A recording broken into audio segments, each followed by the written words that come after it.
জি জি, আসতে কোনো অসুবিধা হয়নি তো? না না, কোনো অসুবিধা নেই। যাক আলহামদুলিল্লাহ, চলেন। তোমার মেয়েটা কোথায় গেল? আমার মেয়ে নাদিয়া। হাই, আমি আদিত্য। আঙ্কেল, আপনারা তাহলে গাড়িতে উঠুন। আচ্ছা, আপনি কি খুব বিরক্ত? না না, কি বলতে, আচ্ছা এই কোশ্চেনটা কেন? আপনার চেহারা দেখেই মনে হয়। আমার চেহারা দেখে আর কি কি মনে হয় শুনি? মনে হচ্ছে আপনি আসতে চাননি, আপনার বাবা জোর করে আপনাকে পাঠিয়েছে। সেটা পুরোপুরি সত্যি না হলেও একটু সত্য। দেখেছেন, আমি ঠিক ধরেছি। আমার মেয়েটা আবার একটু বেশি কথা বলে। মনে করিনি। করলেও আমার কিছু করার নেই। আমি আবার কম কথা বলে থাক। আসছে না কেন বলো তো? বুঝতে পারছি না। আরে বসে আছো কেন? ছেলেকে একটা ফোন দাও, তাহলে বুঝতে পারবে কখন আসবে। এর অবস্থানটা জানা যাবে। বন্ধু, আরে বন্ধু, কি অবস্থা? কেমন আছিস? আলহামদুলিল্লাহ আমি ভালো আছি। তোর কি অবস্থা? হ্যাঁ, ভালো। ভাবি কেমন আছে? অসুবিধা হয়নি তো?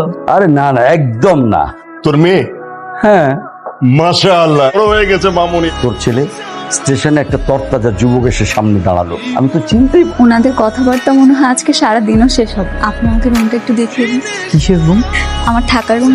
ও, এই রুমে আসেন। এই রুম, এটা হচ্ছে আমার রুম। তবে এই বাড়িতে তুমি যতদিন আছো এটা হচ্ছে তোমার। Wow, impressive. আমার জন্য নিজের রুমটাই ছেড়ে দিচ্ছেন? সুন্দর মেয়েদের সুন্দর রুম না হলে তো চলে না। তাই না? সুন্দরী মেয়েদের কি কি লাগে সবই জানেন দেখছি। আসলে ব্যাপারটা তেমন না। তুমি স্টেশনে আমাকে দেখে ভেবে হাসতেছিলে কেন? কেন? আপনাকে দেখে কি হাসা নিষেধ, নাকি কেউ নিষেধ করে দিয়েছে? কে নিষেধ করবে? গার্লফ্রেন্ড নিশ্চয়ই আপনার গার্লফ্রেন্ড বলেছে দেখে যাতে কেউ না হাসে। যে বলো না তুমি, কোনো গার্লফ্রেন্ড নেই। এটা তো মানাই যায় না। আপনার মতো এত সুন্দর সুদর্শন ছেলের গার্লফ্রেন্ড নেই, না মানতে পারলাম না। তো এত সুদর্শন একটা ছেলের তো 2-3টা গার্লফ্রেন্ড থাকার কথা ছিল। আবার আসলে ঠিকই বলেছে, তুমি একটু বেশি কর। তোমার যদি কোনো কিছু লাগে অবশ্যই জানাবা, আমি চোখের এক হাজির করে দিব। মন জানি একটা এক্সট্রা কেয়ারিং গন্ধ পাচ্ছি। ব্যাপারটা কি বলুন তো? ব্যাপার কিছু না, আমাদের বাড়ি মেহমান। যাবো করে তোর যশোরে আর যাওয়া হয়েই উঠল। হ্যাঁ, সেই যে ঢাকাবাসী হইলি। তাহলে তুমি ফ্রেশ হয়ে নাও, তোমার সাথে পরে কথা হবে। ঠিক আছে। তোমার হাসিটা কিন্তু সুন্দর, ইনশাআল্লাহ তোমার হাসি। এই যে ওনার রুমটা এসে দখল করেছি, আমি খুব রাগ করেছি। না না, সেরকম কিছু না।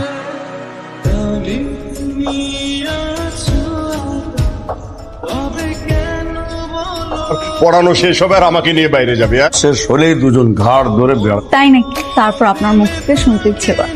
খাওয়ার সময় তো কথা বলতে নেই, খেয়ে নাও। ইস, কিরে না হয়েছে কি, মনে হলো যে পায়ের উপর দিয়ে একটা বিড়াল গেছে। বিড়াল? ধ্যাৎ, বিড়াল আসবে কোত্থেকে? তার সাথে পায়ে খোঁচা লেগেছে। এই মেয়ে, খেতে বসে পাটা এমন করলে কেন? পাটা সামনে রাখতে পারো না? না পারি না। আমার না খুব বিরক্ত লাগছিল। চাপাবাজি করবেন? মানে আপনার যদি বিরক্ত লাগতো তখন আপনি সবার সামনে বলতেন না যে আলাদা ডেকে একটা সমাধান করব। তার মানে আপনি চান যাতে আমি আপনাকে আর বিরক্ত না করি, তাই তো? হ্যাঁ চাই। এইভাবে ওইভাবে আর কোনোভাবেই আপনাকে বিরক্ত করবো। আমার অনেক ভুল হয়ে গেছে, সরি জনাব। আরে তুমি রাগ করলে নাকি? না রাগ করবো কেন? আপনি আমাকে অপমান করবেন, আমি এগুলো হজম করতে পারি। তোর বাসায় এসেছে বলে যা ইচ্ছে তাই করবেন। এই নাদিয়া, ভুল হয়ে নাদিয়া, দরজাটা খুললো। এসে কি, আমার মোবাইলের চার্জারটা এই রুমের ভিতরে, ফোনে দেওয়ার একটা চার্জও না। তাকে দিতে পারিস নি, ওখানে ঘুমিয়ে পড়েছে। নাদিয়া, মা ঘুমাচ্ছ? ঘুমাচ্ছিলে মা? না আন্টি, আমি একটু ওয়াশরুমে গেছিলাম। ওই আমার ছেলের চার্জারটা তোমার ঘরে রাখ। আসুন নিয়ে যান। যা নিয়ে আয়। সরি, ভুল হয়ে গেছে, আর হবে না। বললাম তো আপনাকে বিরক্ত করবো না। মাত্র 10 ঘন্টার ব্যবধানে তুমি আমার কত ভালো বন্ধু হয়ে গেছো। আর হবে না তো? না আর হবে না। এই যে এইভাবে আমি কানে ধরে ক্ষমা চাই। বারবার মাফ করতে পারবো। আপনাকে একটা শর্তে ক্ষমা করতে পারি। করতে হবে আমাকে? আপনাদের এখানে আশেপাশে কোনো বকুলতলা আছে? হ্যাঁ আছে তো। ঠিক আছে, ভোরবেলা আমাকে বকুলতলা নিয়ে যাবেন, ফুলের মালা গাঁথবো। ঠিক, নিয়ে যাবেন তো? হ্যাঁ নিয়ে যাবো তোমার। সকালে কিন্তু আমার তাড়াতাড়ি যেত। মেয়েকে নিয়ে বাইরে সেটেল হয়ে যাব। আমার কিছু হয়ে গেলে কার কাছে থাক? ঘুম ভাঙলো? হ্যাঁ বাবা। খেল, আদিত্য কোথায়? আদিত্য ডান পাশে যে আমাদের গেস্ট রুমটা না, জি। ওই রুমের মধ্যে ঘুমোতো। আমি ভেবেছিলাম ওকে নিয়ে একটু বকুলতলা যাব। যা না, ডেকে উঠা যা। আচ্ছা, এই যে নিয়ে যাবেন না? কটা বাজে আপনি জানেন? 8টা বেজে গেছে। নিয়ে যাবেন না? কি সকাল 8টা বেজে গেছে? তা নয়তো কি, সময়টা তো আমার বাবার, তাই না, যে আপনার জন্য ধরে রাখ। আচ্ছা তুমি একটু বসো, আমি এক্ষুনি ফ্রেশ হয়ে আসতেছি। আচ্ছা এখন তো কোনো বকুল ফোন না, সেটা তো তুমিও জানতো, তাহলে আমাকে এখানে নিয়ে আসলে কেন? বললাম আপনার সাথে একটু ঘুরতে যাব। আমরা দুজন মিলে একটু হাঁটবো সকালে, কিন্তু আপনি তো দেরি করলেন। আচ্ছা একটা কাজ করি, ঠিক আছে। তোমার যেমন বকুল ফুল পছন্দ, আমার তেমন কদম ফুল, আমাকে সেখানে নিয়ে যাও। জীবনের প্রথম আপনার রিক্সায় চড়ার সঙ্গী হলো, নিজেকে অনেক ভাগ্যবান মনে করছি। আমাকে কিন্তু কখনো ভুলে যাবেন। তোমাকে আমি কখনোই ভুলবো না। তুমি আমার উপর রাগ করবে সেটা কি কখনো হয় বল? আবার কিছু সময় মানুষের সঙ্গে দুদিন পরিচয় হলেও তাকে মনে হয় সে ওই যে আদিত্য, নাদিয়া মা, ওরা কি ফিরেছে নাকি এখনো বাইরে? আরে না, এখনো আসেনি তো, এতক্ষণে চলে আসার কথা, তুমি টেনশন করো। আপনি তো খুব চালাক। কেন? আমি আবার কি করলাম? আমি যেমন মিথ্যে বলে আপনাকে বকুলতলায় নিয়ে গিয়েছিলাম, আপনি আমাকে এখানে নিয়ে। আচ্ছা যাই হোক, বলো জায়গাটা কেমন? সুন্দর না? হ্যাঁ সুন্দর। আপনি এখানে ইচ্ছে করে আমাকে নিয়ে এসেছেন, ঘটনা কি বলেন তো? না না, ঘটনা তেমন কিছু। না, আপনার মনের মধ্যে নিশ্চয়ই কিছু একটা ঘুরছে, বলুন তাড়াতাড়ি। মনের মধ্যে কি ঘটছে সেটা তুমি বোঝো না? এখনো বলে দিতে হবে? হ্যাঁ, বলে দিতে হবে। এখনো বলে দিতে হবে? কিছুই তুমি বুঝতে পারো না? না, বলতে হবে। আপনার ইচ্ছা হলে আপনি এখন বলুন, আর যদি না ইচ্ছে করে তাহলে বলবেন না, মনের মধ্যেই রেখে দিন। যখন ইচ্ছে হবে বলো। কই তোরা? এই তো মা, একটু বাইরেই আছি। আর একটু তাড়াতাড়ি চলে আয় না বাবা, তোর বাবা ডাকছে। ঠিক আছে মা। এই নাদিয়া, মা কল করেছিল, তাড়াতাড়ি বাসায় যেতে পারছো? আচ্ছা শুনুন। মনের কথাটা বলি। আল্লাহ, আমি যে ওকে ভালোবেসে ফেলেছি, তুমি একটু ওকে বোঝার ক্ষমতা তৈরি করে দাও মা। আল্লাহ প্লিজ, আমি ওকে অনেক ভালোবেসে ফেলি। ইস, আমি যে তোমাকে ভালোবেসে। আদিত্য, হাই আদিত্য, কিরে তুই একা একা কার সাথে বিড়বিড় করছিস? হ্যাঁ, কই মা, কার সঙ্গে না? আমি দেখলাম তুই একা একা বিড়বিড় করছিস, আবার হো হো করে হাসছিস। কিছু হয়েছে বাবা? মাকে বল। তো সবকিছু তো সিরিয়াস নেও কেন বলো তো? মায়ের মন তো বাবা বুঝবি না। আর একটু স্টেশনে যেতে হবে, ওনারা চলে যাচ্ছে তো, তুই একটু এগিয়ে দিয়ে বাবা। কেন মা, ওরা কালকে চলে যাবে কেন? আমাদের বাসায় থাকতে কোনো অসুবিধা হচ্ছে না? ভাইয়ের কি যেন একটা কাজ পড়েছে তো, সেই জন্য চলে যেতে হবে। তুই একটু স্টেশনে পৌঁছে দিয়ে আসিস বাবা। ঠিক আছে মা। নাদিয়া, নাদিয়া, এই নাদিয়া।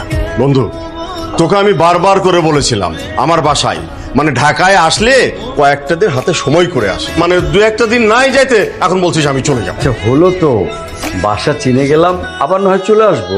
আচ্ছা চল মা, ভাবি আসছি। মেয়েকে নিয়ে কিন্তু আবার আসবেন ভাই। যে আপনারা সবাই আমাদের বাসায় যাবেন। অবশ্যই যাও।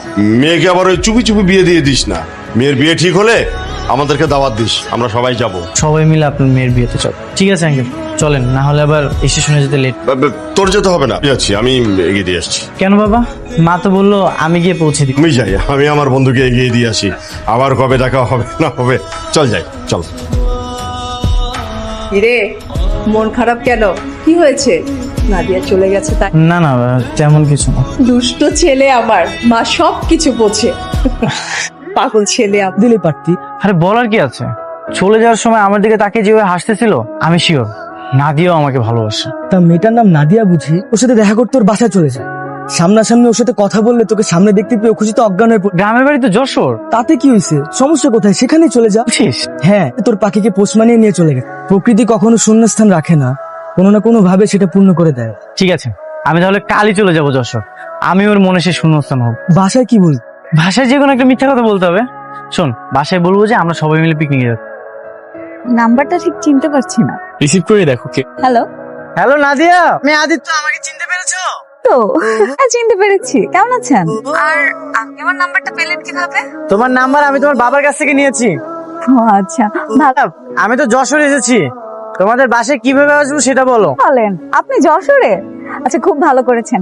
আমি আপনাকে লাইভ লোকেশন দিচ্ছি, আপনি এখানে চলে আসেন, ঠিক আছে? আচ্ছা ঠিক আছে। আদিত্য, ওই যে ঢাকাতে আমি যাদের বাসায় উঠেছিলাম ওখান থেকে। ও, সেই ছেলে? মনে আছে?